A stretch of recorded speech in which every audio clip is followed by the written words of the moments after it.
Welcome to GAEL Unscripted, where leadership meets learning and real conversations drive real impact. I'm Ben Wiggins, Executive Director of GAEL. Join us as we go beyond the headlines with Georgia's top education leaders. Let's elevate the conversation.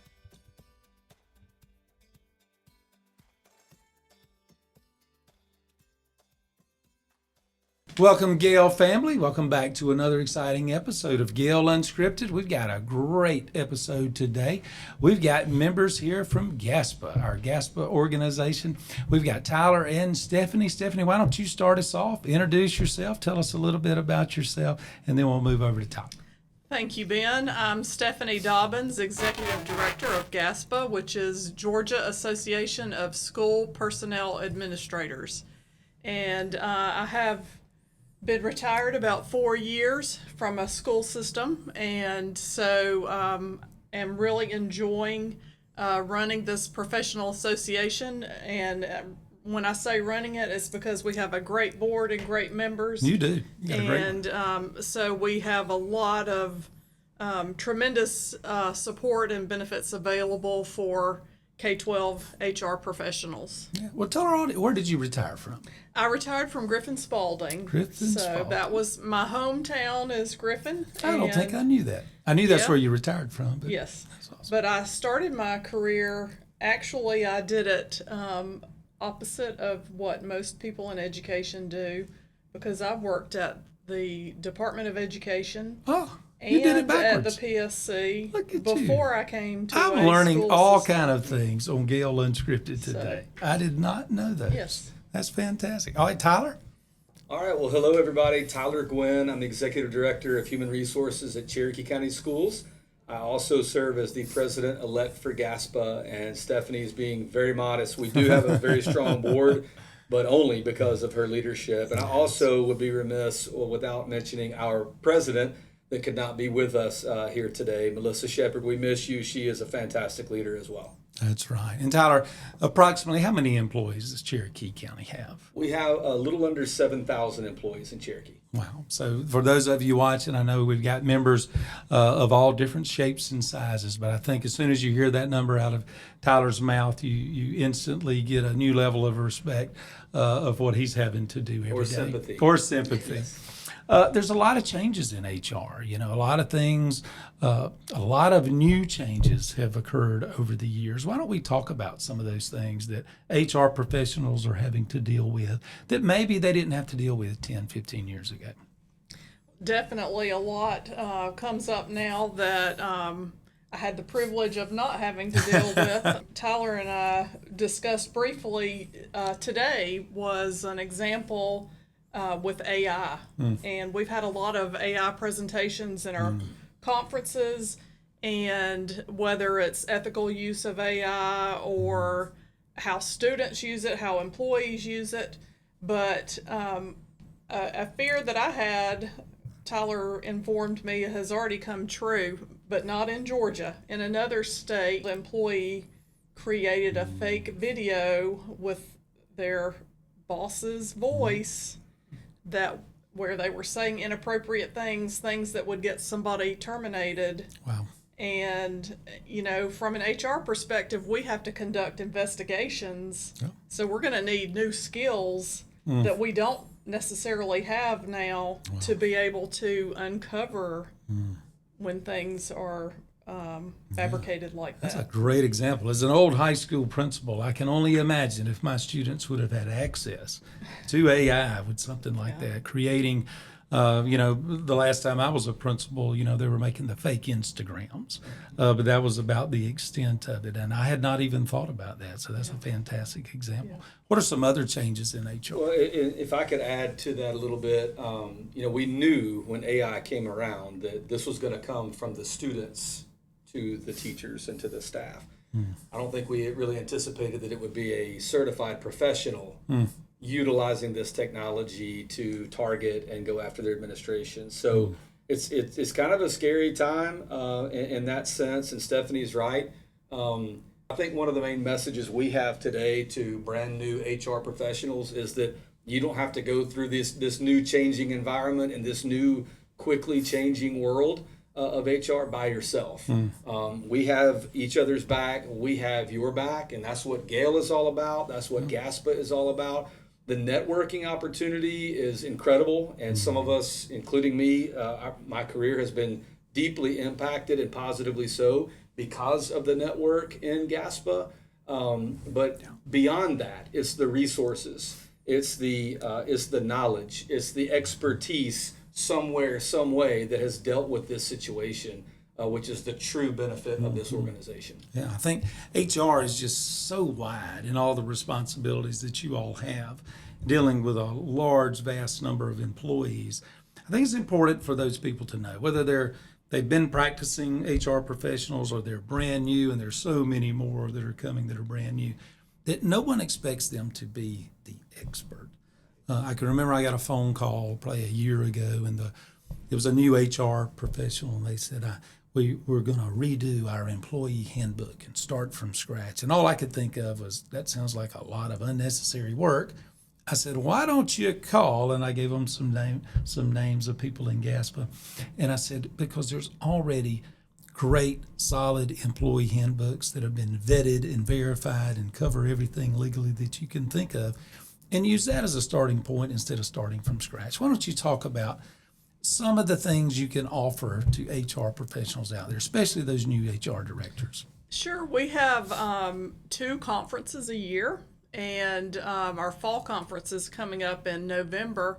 And at that event, we do focus on new HR professionals and provide an HR 101 series, because it is, of course, the beginning of a school year, and we know that's when new people will be coming in. But at the same time, we also provide content for experienced HR members. Additionally, we have resources that are available all of the time. For example, we have GASPA GAEL, and that's basically an opportunity to post your HR related question, and then other members of the group will respond. And so you might do a simple poll of when are you issuing your contracts, or you might say, I've got this situation with paid parental leave, which is a relatively new benefit in Georgia, and you need some expert advice, but our members are great about responding, and we'll give you examples, job descriptions, policies, whatever it is that you're looking for. It's a great benefit for our members. Besides that, we also have monthly webinars where we may have a speaker who speaks on a timely topic based on the time of year, like CPI, contracts, recruitment, or it may be 100% open discussion where you can bring your burning questions that you need answered right now. And it's once a month we have that opportunity, and I think it's been a great benefit to our membership. Yeah, that's great. Go ahead, Tom. And last month specifically, we've all been kind of dealing and reeling from just the changing social dynamics, and there have been some critical things that have happened in the recent past. And so we were all kind of expecting and dealing with, some of us more than others, the social media ramifications from that. And so, and if you haven't dealt with that before, social media is a tough one, and it's kind of a gray area, and many attorneys don't like to go there. And this one was of a international incident. And so, again, the main message is you don't have to make these decisions on an island. We can do this together. And so the last meeting we had, we threw that topic out there, and we just went at it in a very open, honest, and transparent way. And I think a lot of people learned something. Yeah, I think that's great. I think that's one thing GASPA does so well. You take care of each other, and you give them opportunities to learn, whether it's in the GAGL or the monthly webinar or at your conference. I've even heard some of your members as new HR directors say, we didn't have examples in our district of letters of concern or oral, written, and counseling documents. And they could reach out to your organization or your members, and they were able to get samples of that. I heard one HR person say, we'd never had an issue where there was a weapon on campus. So we had no idea of what kind of letter to send home to our parents, but I made one call to the board member of GASPA for our area of the state, and I got a sample letter just like that. So talk about that a little bit, how important that is for those new members to have that kind of access. It is very important, and just personally, my first GASPA conference was in December of 1996. I was the youngest person there by far.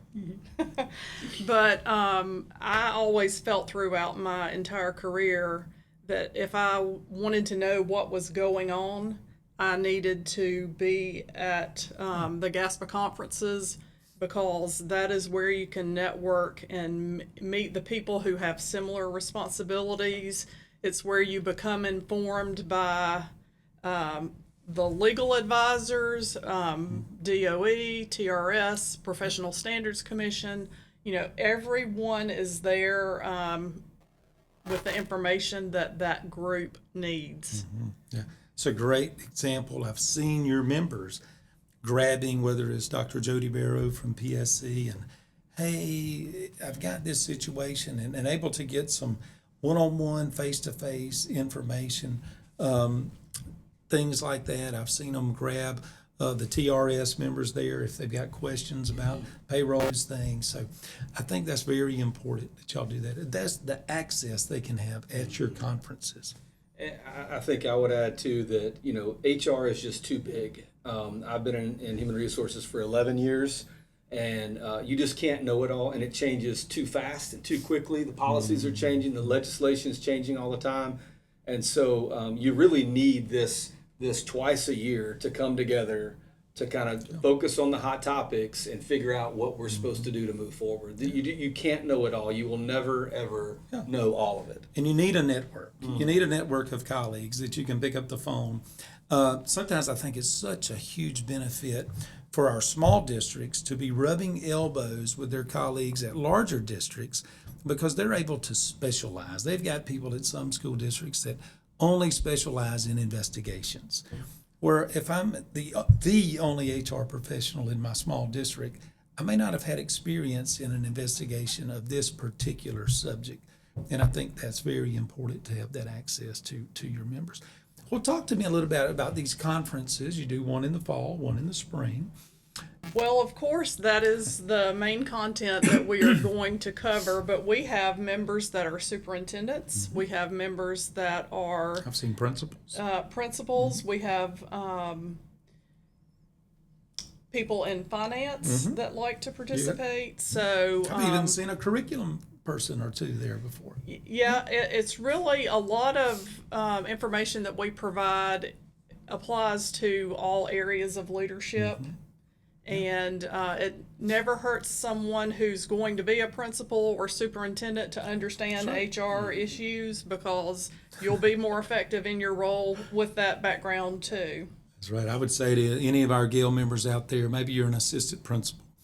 Maybe you're thinking, well, I really don't need to know about HR. When you become a principal, you are going to work lockstep with your human resources department. And if you end up being at the district office later in your career or a superintendent, that's when you really figure out how important the HR department is for your district. As HR director, my main customers were always the principals. Yeah, that's right. So very, very important. You mentioned social media, how sometimes that can be a difficult topic and subject. We did have an event early this fall, and I know a lot of school districts had to deal with employees on both sides of the issue posting things, and I think it's great that your organization is proactive in that, and you spent an entire webinar session just talking about that, because what we do know is it won't be the last divisive event that happens in our country, whether it's locally or state or in the nation, and it's important for our HR professionals to be prepared for that and to know how to address it. What about AI policies? Is that something that you're hearing a lot from some of your professionals around the state? Because I know a lot of school districts now are getting into that. I know GSBA is talking about that with boards of education. Are y'all talking about that? And maybe tell us what some of the upcoming topics are for your future conferences. So yes, we are talking about that. Some school systems this school year added AI positions in their schools or in their system. But we do have 4 different AI presentations on our agenda for the November conference.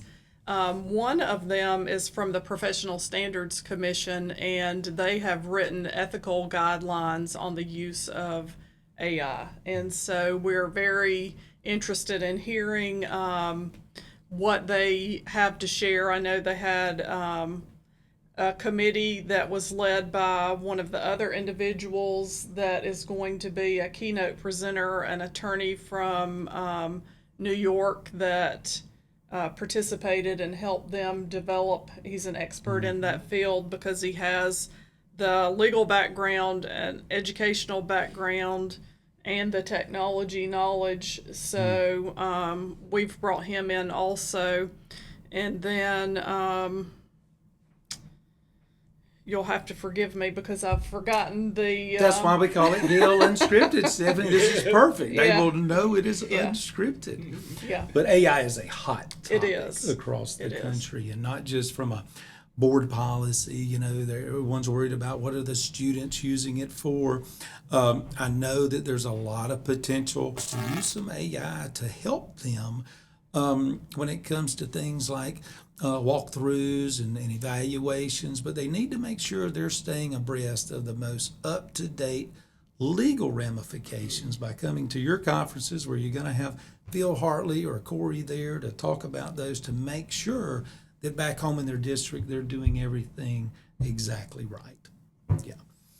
Well, I know mental health has been a big issue in the legislature, especially about students, for obvious reasons, but it's also important when it comes to our employees.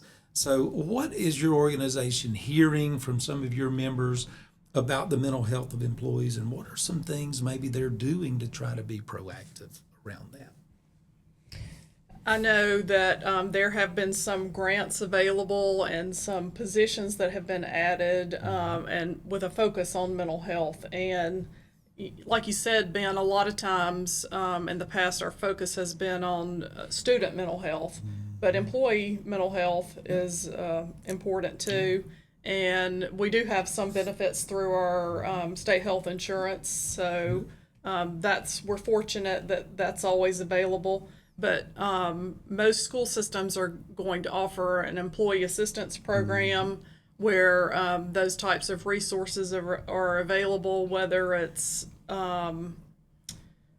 whatever type of counseling might be needed. It could be everything from drug counseling for a family member, alcoholism, grief, divorce. There's just all kind of things. And I think it's so important. I think what HR departments and benefits departments deal with roughly 85 to 88% of the budget for local school districts. And you have such a tremendous responsibility of taking care of the employees so that they can take care of the students. Yes. And so, Tyler, why don't you talk to us? You're practicing executive director in HR. You're working in a large school district.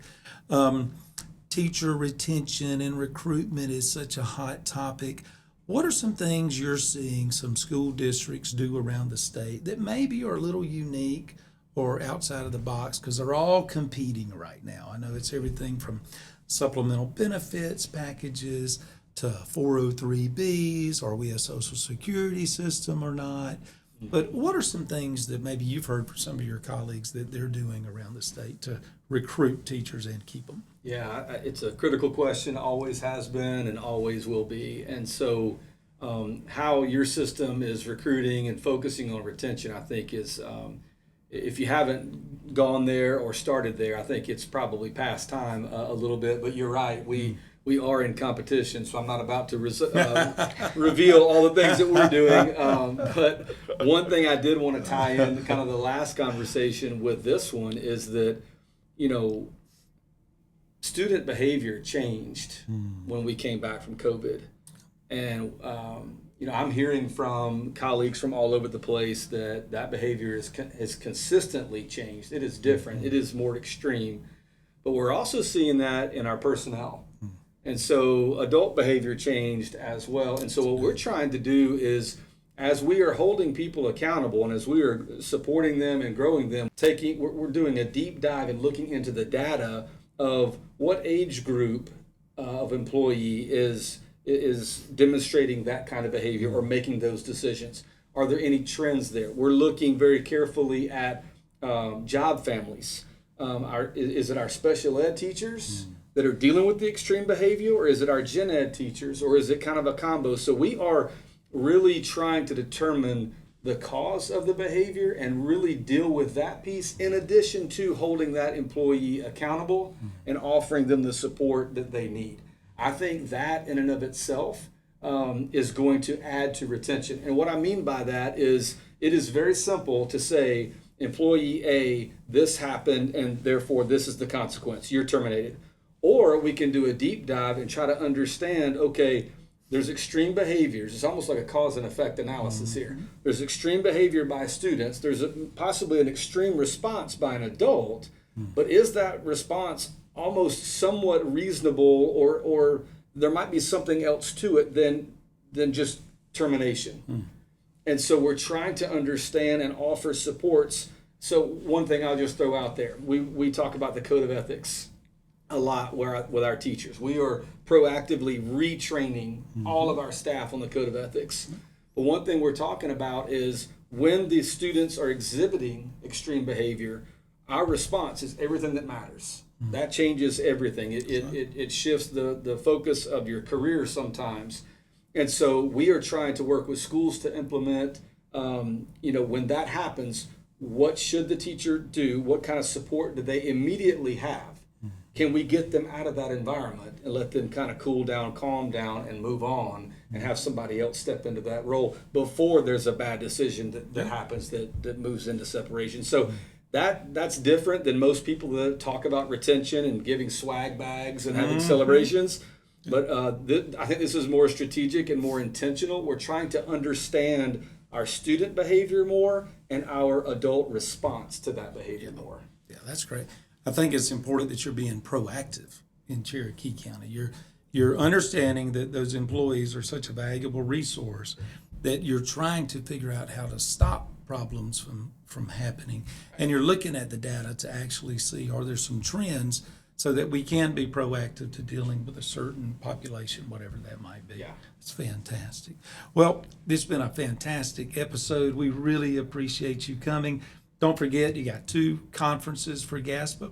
One's in the fall, in November of each year, and it is held in St. Simon, so you can leave the game after spending the night on Saturday. Sunday, you can go straight up to St. Simon's for the fall conference, and then you have it in the spring in May, which is right before the incredibly hectic season of HR. I don't know, is HR ever not incredibly hectic? Not anymore. No. When's your slow time? If you said, this month is our best month, does it ever? It just doesn't exist. It doesn't anymore. exist. Probably December, because there's only 2 Okay. weeks. There's 2 weeks. That's it. But do you hold your breath over the Christmas break about You're still any- going to have something come up. Yeah, that's right. But anyway, and remember, if you're out there, you can go to their conference, even if you're a principal or a superintendent or district office, you want to learn more about it. Make sure, if you're a superintendent watching this, is your HR professional a member of GASPA, number one, is what I would say. Are they attending the conferences? Do they know about the GAEL? If not, they can reach out to Tyler or Stephanie, and they can make sure they get access to that and to the webinar. It's a monthly webinar. It is a fantastic professional learning environment. The networking is second to none, and I just can't stress enough how important it is for your HR professional to be a part of GASPA. Thank you both for joining us today, Thank and you. thank all of you for joining us for another episode of GAEL Unscripted.